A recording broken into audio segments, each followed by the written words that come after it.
queridos hermanos. Les habla el pastor Fernando Gómez de la Congregación Cristiana Génesis de Guasarcas de San Carlos. En el día de hoy trataré el tema Ministrando la Gracia de Dios, basado en la lectura de Mateo 18, capítulo 23 al 35. Quiero leer para ustedes a partir del verso 29. Y leo en el nombre del Padre, del Hijo y del Espíritu de Dios. Diciendo entonces su consiervo, postrándose a sus pies, le rogaba diciendo: ten paciencia conmigo, y yo te lo pagaré todo. Mas él no quiso, sino fue y le echó en la cárcel hasta que pagase la deuda.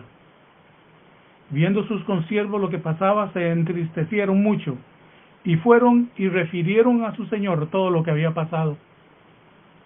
Entonces, llamándole su señor, le dijo: siervo malvado, toda aquella deuda yo te perdoné porque me rogaste. ¿Acaso no debías tú también tener misericordia de tu consiervo, como yo tuve misericordia de ti? Y entonces su señor, enojado, le entregó a los verdugos hasta que pagase todo lo que debía. Y termina el verso 35 diciendo: así también mi Padre Celestial hará con vosotros si no perdonáis de todo corazón cada uno a su hermano sus ofensas. Pido al Señor que nos revele en este corto tiempo su palabra, que se haga rema en nuestro corazón.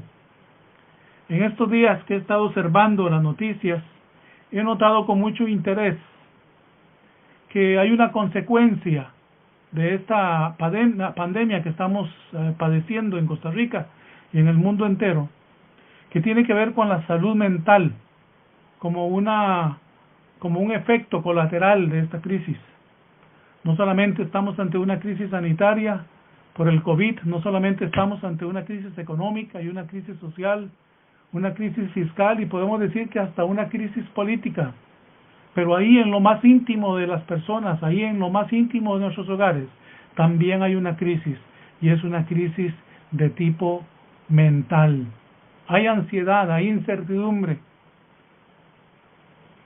Y los especialistas en este tema están preocupados, porque el gobierno, las autoridades locales, las autoridades nacionales están preocupadas por lo inmediato, que es la crisis sanitaria, la crisis económica y social. Pero hay mucha gente sin empleo, hay mucha gente que vio sus ingresos disminuidos, hay muchas familias que están preocupados por lo que va a pasar, hay gente que ya no tiene que comer, en fin, y todavía faltan meses para que esta situación llegue a un término y que podamos volver a una vida normal. El tema de la gracia en tiempos de coronavirus es una pregunta que tenemos que hacernos. ¿Estará afectando esta crisis la tranquilidad y la armonía en los hogares cristianos? ¿Habremos caído nosotros como hijos de Dios también en esa misma ansiedad y en esa misma incertidumbre del mundo, a pesar de las promesas del Señor a nuestro favor en estos tiempos difíciles? Bueno, creo que todos tenemos la misma presión, todos estamos bajo las mismas circunstancias, pero nosotros, los hijos de Dios, tenemos el amor de Dios en nuestros corazones y podemos y debemos actuar con la gracia de Dios, con la misericordia de Dios en esas circunstancias. Por supuesto que hay tensión, yo lo he experimentado en mi hogar. Yo mismo, que soy una persona generalmente tranquila, me he visto en momentos de ansiedad, me he visto en momentos de incertidumbre. Tengo un hermano en los Estados Unidos que nos avisó que tenía el COVID-19 y el día siguiente ya estaba en el hospital. Gracias a Dios solo pasó 2 días, regresó y ya se recuperó. Momentos donde uno se enfrenta a una realidad que uno cree que no se le va a acercar. Por supuesto, tenemos la misma presión y las mismas dificultades que todos. Yo me imagino a esa mujer que estaba en su casa tranquila, disfrutando de su hogar, y de un momento a otro ahora tiene a sus hijos, 2, 3, 4 hijos. Y ellos están estudiando, y ella tiene que levantarse como tutora, y tiene que vencerse a sí mismo las barreras tecnológicas para aprender a usar la tecnología que los muchachos están usando. Tal vez al esposo le dieron teletrabajo y lo mandaron para la casa. Y ahora también tiene que atender todas y cada una de las necesidades de su esposo. Y además de eso, probablemente tenga algún familiar extra que no tenía las condiciones para pasar esta pandemia y entonces le ofrecieron su casa. Por supuesto que estamos en momentos de dificultad y en momentos donde podemos perder la alegría de vivir, donde podemos perder el control de nuestras emociones y de nuestros sentimientos. Pero esta parábola, que está en Mateo capítulo 18, que es la parábola de los dos deudores, o la parábola del siervo que no quiso perdonar, nos puede dar una lección importante para nosotros, de saber actuar con la gracia y la misericordia de Dios, aún en momentos difíciles. Dice la palabra en el verso 23, por lo cual el reino de los cielos es semejante a un rey que quiso hacer cuentas con sus siervos. Ese rey es nuestro Padre Celestial, y nosotros somos parte de ese reino. Dice, y el rey comenzó a hacer cuentas, y le fue presentado a uno que le debía 10,000 talentos. A este, como no pudo pagar, ordenó su señor venderle a su mujer e hijos y todo lo que tenía para que le pagase la deuda. Ese somos usted y yo. Nosotros somos esos deudores. Nosotros no tenemos cómo pagarle al Señor nuestra deuda de amor con el Señor Jesucristo. Una deuda eterna, impagable por nuestros medios o por nuestros propios recursos. Y dice la palabra, entonces aquel siervo postrado le suplicaba diciéndole, Señor, ten paciencia conmigo y yo te lo pagaré todo.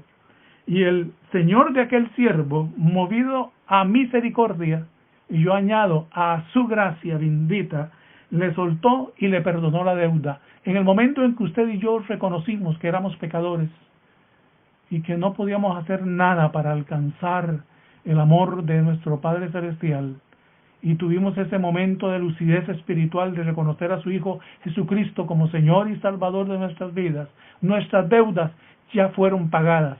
En ese mismo momento alcanzamos toda la dimensión, toda la profundidad, todo el alcance de la gracia y de la misericordia del Señor. Nuestra deuda fue pagada en la cruz del Calvario.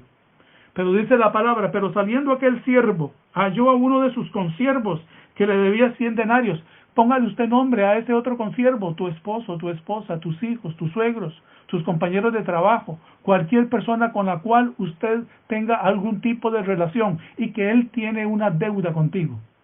No solamente una deuda de carácter financiero, puede ser una deuda de carácter moral, una deuda de carácter ético.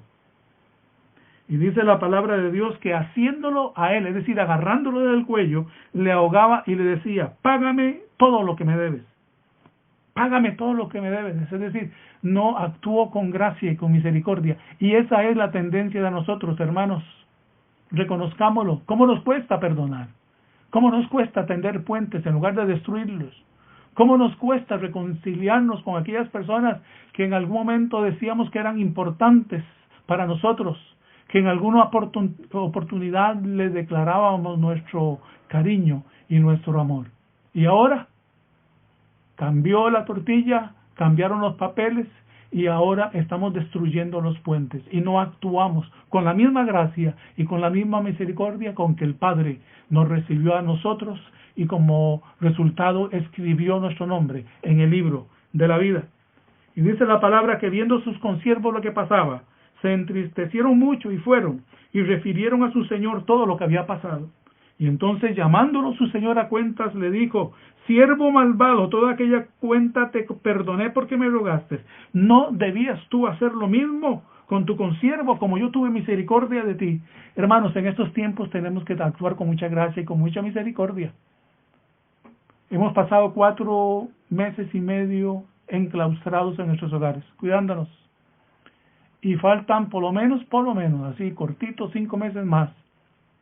Y nuestras relaciones personales, familiares, se van a ser puestas a prueba. Y el enemigo va a querer aprovechar precisamente esa circunstancia. Y probablemente ya estemos cansados, ya estemos aburridos de estas circunstancias. Pero esa es nuestra circunstancia, eso es lo que estamos pasando y tenemos que pasar por ahí. Por eso tenemos que revestirnos de la gracia y de la misericordia de Dios. Perdonar cuando haya necesidad de perdonar. Colaborar cuando haya necesidad de colaborar. Participar en lo que hay que hacer en la casa cuando hay necesidad de hacerlo, con amor, con gusto, con gracia y con misericordia. Es tiempo de poner a prueba esa área de nuestras vidas. Lo que Dios me dio a mí por gracia y por misericordia, darlo a mis seres amados, a mi familia, a mis amigos, a mis compañeros de trabajo, de gracia y de misericordia. Creo que es un tiempo de dar testimonio, no necesariamente salir a las calles a predicar el Evangelio, porque ahora no se puede, pero sí con nuestro testimonio, sí con nuestra actitud, con los errores que otras personas nos hacen en contra nuestra. Y el verso 34 dice, entonces su señor enojado, ponga atención a esto, le entregó a los verdugos hasta que pagase todo lo que le debía. Óigame, pongan ustedes atención. Hay consecuencias en el mundo espiritual por no actuar con la gracia y la misericordia con la que Él nos ha tratado a nosotros. Y termina con una palabra muy fuerte en el versículo 35. Así también mi Padre Celestial hará con vosotros, si no perdonáis de todo corazón a cada uno, a su hermano, sus ofensas. Tenemos que aplicar de manera práctica este consejo de la palabra de Dios, queridos hermanos. Yo les invito a que actuemos con la gracia de Dios en nuestro entorno inmediato, ahí en nuestra casa, en nuestro hogar, en nuestro trabajo. Demos testimonio con la gracia de Dios. Actuemos con la misericordia de Dios. Me llama mucho la atención, Pedro dice en el verso 21 de ese mismo capítulo 18, dice, entonces Pedro se le acercó y le dijo, Señor, ¿cuántas veces perdonaré? Es decir, ¿cuántas veces debo de actuar con la gracia y la misericordia que tú me has dado? Con aquel que pegue contra mí. ¿Hasta 7? Le pregunta Pedro, mostrándose sumamente espiritual y misericordioso. Y el Señor le dijo, no te digo hasta 7, sino hasta 70 veces 7. Es decir, que nuestra actitud debe de ser a responder ante la agresión, ante el agravio, con un corazón lleno de gracia y de misericordia. Por eso, hermanos, es tiempo de aprender a amar. Es tiempo de aprender a servir, es tiempo de pedir perdón y también tiempo de perdonar, porque no son la misma cosa. Es tiempo de tender puentes, es tiempo de practicar, de poner en práctica en estos tiempos difíciles lo que Dios ya hizo a nuestro favor. Perdonó nuestros pecados, pagó nuestra deuda por pura gracia y por pura misericordia. Que Dios te bendiga, que el Señor te guarde, que esta palabra te llene de consuelo, que te confronte en el mundo espiritual y que te mueva a hacer cosas diferentes en tiempos extraordinarios. Que Dios te bendiga, querido hermano. Nos vemos pronto y nos podremos saludar con mucho cariño. Bendiciones a todos.